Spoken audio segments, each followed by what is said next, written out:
Welcome to Warriorverse, where history videos come to life. In November 1918, the German army faced defeat, and Germany was swept by revolution. Less than a year earlier, Germany and its allies controlled most of Eastern Europe, had defeated Russia, and outnumbered the British and French in the West. So why did Germany lose World War I? The German Empire entered the First World War in August 1914 with the most powerful army in the world. But by November 1918, it had been forced to sign an armistice on Allied terms, and a revolution had replaced the empire with a republic. The explanation for Germany's defeat in the last year of the war is not as simple as a numbers game. Yes, the Allies had more men and more money, and the longer the war lasted, the more likely it was the Allies would win, all things being equal. But nothing in history is inevitable, and all things were not equal. Germany lost its chance to win a quick victory in 1914 when the French won the Battle of the Marne, but the Central Powers may have had a chance to avoid total defeat. As historian Holger Afflerbach put it, it was impossible for Germany to win the war after 1914,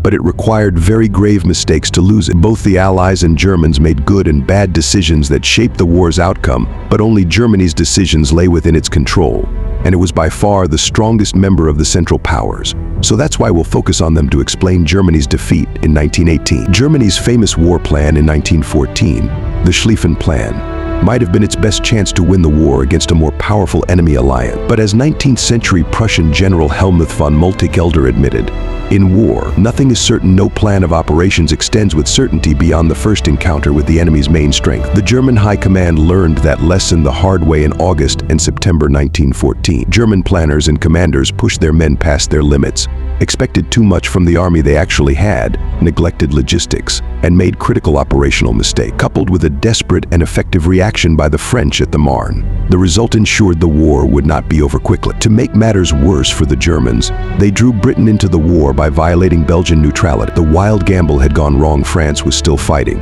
and now Britain was too, leaving the Central Powers to face the unhappy prospect of a long war. Still, the Central Powers weren't necessarily doomed to total defeat.